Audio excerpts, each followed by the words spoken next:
అందరికీ నమస్కారములు। మన ఛానల్ ని ఫస్ట్ టైం వాచ్ చేస్తున్న వ్యూవర్స్ అందరూ కూడా వెదర్ రిలేటెడ్ అప్డేట్స్ కోసం తప్పకుండా మన ఛానల్ ని సబ్స్క్రైబ్ బటన్ మీద క్లిక్ చేసి సబ్స్క్రైబ్ చేసుకోండి।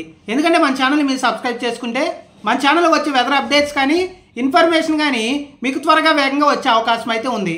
నాపై మీరు కురిపిస్తున్న అభిమానానికి మన ఛానల్ పై మీరు చూపిస్తున్న ఆదరణకు నా హృదయపూర్వక కృతజ్ఞతలు। ఉదయం మధ్యాహ్నం సమయంలో ఆంధ్రప్రదేశ్ మరియు తెలంగాణ రాష్ట్రంలో చాలా ప్రాంతాల్లో 40 నుండి 45 డిగ్రీల మధ్యలో చాలా చోట్ల సూర్యుడు తన ప్రతాపం చూపించడం జరిగింది। మరికొద్ది గంటల్లో ఆంధ్రప్రదేశ్ రాష్ట్రంతో పాటుగా తెలంగాణ రాష్ట్రంలోని పలు జిల్లాల్లో వరుణుడు గర్జించే అవకాశం అయితే ఉంది। ఆదిలాబాద్లో ఆరంభించి ముఖ్యంగా నిజామాబాద్ జిల్లాని నష్టాల్లోకి నెడుతూ భాగ్యనగరాన్ని భయపెడుతూ మహబూబ్నగర్ జిల్లాని ముంచెత్తుతూ వరంగల్ జిల్లాలో వాంచుకుంటూ నల్గొండ జిల్లాని నష్టాల్లోకి నెడుతూ మరికొద్ది గంటల్లో అయితే తెలంగాణ రాష్ట్రంలో వర్షాల విధ్వంసం జరిగే అవకాశాలు అయితే ఉన్నాయి। కాబట్టి తెలంగాణ రాష్ట్ర ప్రజలందరూ అలర్ట్గా ఉండండి, రైతులందరూ కూడా జాగ్రత్తలు అయితే తీసుకోండి।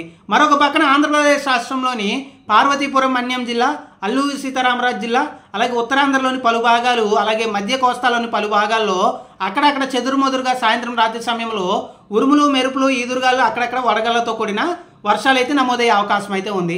ఇక ముఖ్యంగా తెలంగాణ రాష్ట్రంలో పలు భాగాల్లో ఈరోజు సాయంత్రం రాత్రి సమయంలో ఒక్కసారిగా వాతావరణం మారి వర్షాలు దంచుకొట్టే అవకాశాలు అయితే అధికంగా ఉన్నాయి। ముఖ్యంగా నాగర్ కర్నూలు, వనపర్తి, గద్వాల్, నారాయణపేట, వికారాబాద్, సంగారెడ్డి, కామారెడ్డి, మహబూబ్ నగర్, మెదక్, నిజామాబాద్, ఆదిలాబాద్, ఆసిఫాబాద్, నిర్మల్, జగిత్యాల, మంచిర్యాల, పెద్దపల్లి, జయశంకర్, భూపాలపల్లి, సిరిసిల్ల, సిద్దిపేట, కరీంనగర్, వరంగల్, హన్మకొండ, అలాగే హైదరాబాద్ నగరంతో పాటుగా రంగారెడ్డి, మేడ్చల్, మల్కాజ్గిరి, అలాగే నల్గొండ, సూర్యాపేట, యాదాద్రి, భువనగిరి, జనగాం, మహబూబాద్ ఈ జిల్లాల్లో చాలా చోట్ల ఉరుములు మెరుపులు ఈదురుగాలులతో కూడిన మోస్తారు నుండి భారీ వర్షాలు, 1-2 చోట్ల తీవ్రమైన పిడుగులు కూడా పడే అవకాశం ఉంది। అక్కడక్కడ వడగళ్ళు కూడా పడే అవకాశం అయితే ఉంది। ముఖ్యంగా హైదరాబాద్ నగర ప్రజలు అలర్ట్గా ఉండండి। ముఖ్యంగా 4 నుంచి అర్ధరాత్రి సమయంలో పలు ప్రాంతాల్లో హైదరాబాద్ నగరంలో ఈరోజు వర్షాలు పడే అవకాశం ఉంది।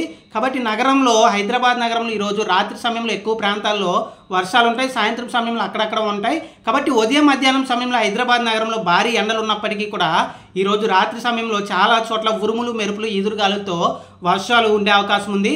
వాహనదారులు అందరూ కూడా మీ వాహనాలని లోపల పార్క్ చేసుకోండి। కొన్ని ప్రదేశాల్లో హైదరాబాద్ నగరంలో వర్షాలు పూర్తిగా కూడా చాలా చోట్ల తక్కువ సమయంలోనే ఎక్కువ నష్టాలు చేకూర్చే అవకాశం అయితే ఉంది। ఇక ఆంధ్రప్రదేశ్ రాష్ట్రం విషయానికి వస్తే పార్వతీపురం మన్యం జిల్లా, అల్లూరి సీతారామరాజు, అనకాపల్లి, తూర్పుగోదావరి జిల్లాలో ఉరుములు మెరుపులు ఈదురుగాలులతో కూడిన మోస్తారు నుండి భారీ వర్షాలు పడే అవకాశం ఉంది। అలాగే ఇటు శ్రీకాకుళం, విజయనగరం, అలాగే కాకినాడ, కోనసీమ, ఏలూరు జిల్లా, ఎన్టీఆర్ జిల్లాలో అక్కడక్కడ కొన్ని ప్రాంతాల్లో మాత్రమే చెదురుమదురుగా వర్షాలు ఉండటానికి అవకాశాలు అయితే ఉన్నాయి। అలాగే ముఖ్యంగా ఖమ్మం కానీ, భద్రాద్రి కొత్తగూడెం, అలాగే మునుగు జిల్లాల్లో కూడా అక్కడక్కడ పలు ప్రాంతాల్లో మాత్రమే వర్షాలు ఉంటాయి। కొన్ని ప్రాంతాల్లో మ్యాక్సిమం అయితే వర్షాలు మిస్ అయ్యే అవకాశం అయితే ఉంది। మిగిలిన ప్రాంతాల్లో ప్రస్తుతానికైతే ఆంధ్రప్రదేశ్ రాష్ట్రంలోని రాయలసీమ కానీ, అలాగే ముఖ్యంగా దక్షిణ కోస్తాలో కానీ చాలా ప్రాంతాల్లో సాయంత్రం వరకు ఎండల తీవ్రత అత్యధికంగా ఉండే అవకాశం అయితే ఉంది। మన ఛానల్ని ఆదరించి ఆశీర్వదిస్తున్న అందరికీ నా హృదయపూర్వక కృతజ్ఞతలు। మొదటిసారి చూసిన ప్రతి ఒక్కరూ కూడా వెదర్ అప్డేట్స్ కోసం సబ్స్క్రైబ్ చేసుకోండి। తెలంగాణ రాష్ట్ర ప్రజలు, రైతులు చాలా అలర్ట్గా ఉండండి। ఉత్తరాంధ్రలో కూడా అక్కడక్కడ కొన్ని వర్షాలను అయితే చూస్తాము। థ్యాంక్ యూ అండి।